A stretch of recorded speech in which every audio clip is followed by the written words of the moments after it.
Hey folks, Jay here. Let's get into the PDK trance. Just want to talk a little bit about the KKPIT PDK. I've spent quite amount of time with this chassis so far, and I want to just share some of the upgrades I've made to make it perform a little bit better for how I like to drive, and looking for any type of feedback in terms of what other folks have done or maybe changes they've made. But I'll start off with the back first, since that's where I've made the least amount of changes, and then I'll work my way to the front. Overall, the chassis is great out of the box. I mean, super fast, aggressive. Really liked it. For me, I needed a little bit more out of it in certain areas, and so these changes, I feel, addressed to make the chassis and everything a little more rigid, or the whole setup a little more rigid, put the weight in where the spots I would like to put it, and then get the angle out of the front end that I prefer. But out of the box, the chassis is fantastic. So just want to say that you don't have to make any of these changes if you don't want to.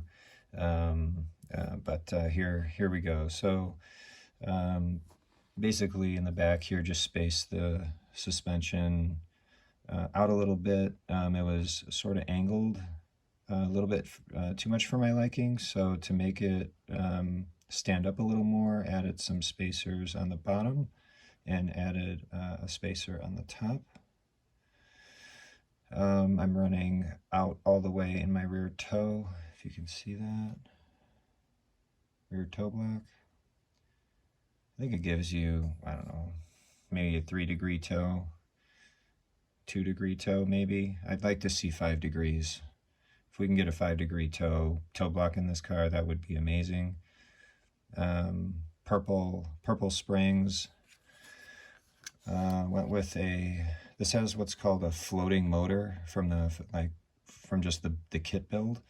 It floats on a pretty rigid motor mount that goes into some grommets or some rubber bushings right here, and they allow the motor to flex a little bit. I didn't like that with the way it was meshing. It worked fine, but for me, I didn't like that. So a guy printed a piece here for me and made it all rigid in there, which is really nice.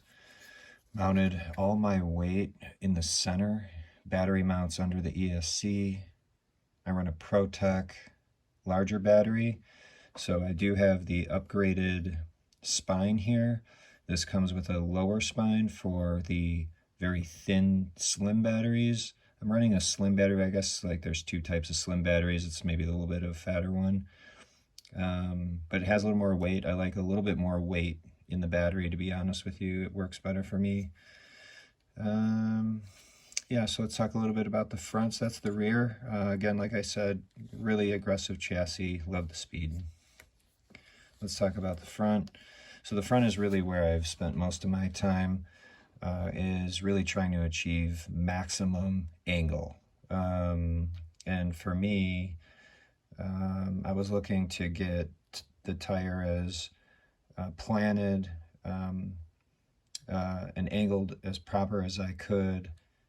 And so with that being said, the changes I've made are went with RDX front knuckles and changed out some of my spacing on my shims here. So from the factory, these, I don't know what size these are. These are on the inside. I took them off the inside and put them on the outside, and then took my turnbuckle and screwed it in a little bit more to control my camber.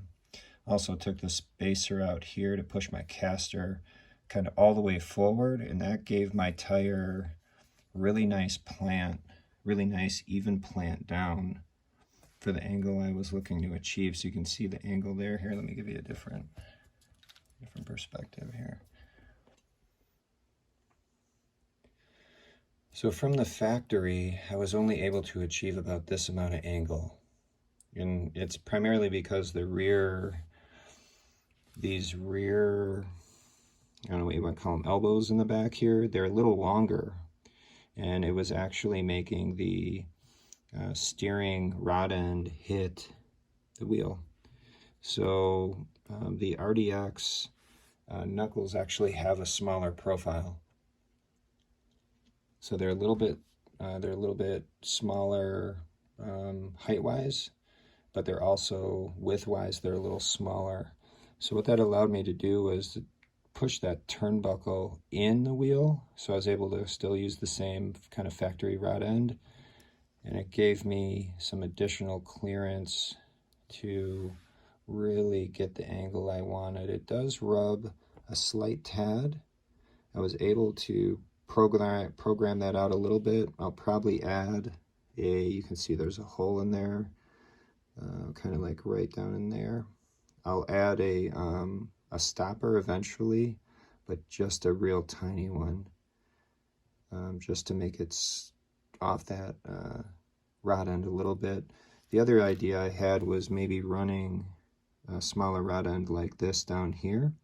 So I do have some MST turnbuckles and rod ends. I might try to do something here with this and get a little bit more clearance, but for what I was able to get, at least with this was way better than factory. All my turnbuckles, all my rod ends are the same. I just messed with a little bit of the spacing, just to get a little bit more play. As far as shock oil, and I run no shock oil in the front, just a little drip, and these are Yokomo Big Bore Black. I think they're medium or soft springs. They do not have a color on them, so I can't tell you what color they are, but I run very little preload, and boy, this thing is really active in the front. When you put a battery and a body on it, it does sit a little low, so you get some play, but when it's driving, you get a lot of front end action, and I like that in this chassis. It seems to perform really well. I had about 5 guys drive it here at Shadow Circuit this past Tuesday in a test and tune, and they all gave me some really good feedback. I think if there's one primary feedback I got from everybody is that it has a very mid slide because of the weight. So I'm going to more than likely add some additional weight somehow, somewhere, down, hopefully on the control arms somewhere. That's probably going to be my next upgrade. But anyways, I hope you guys enjoyed my video, and hope this helps other folks as well. If you have any questions, please leave them in the comments.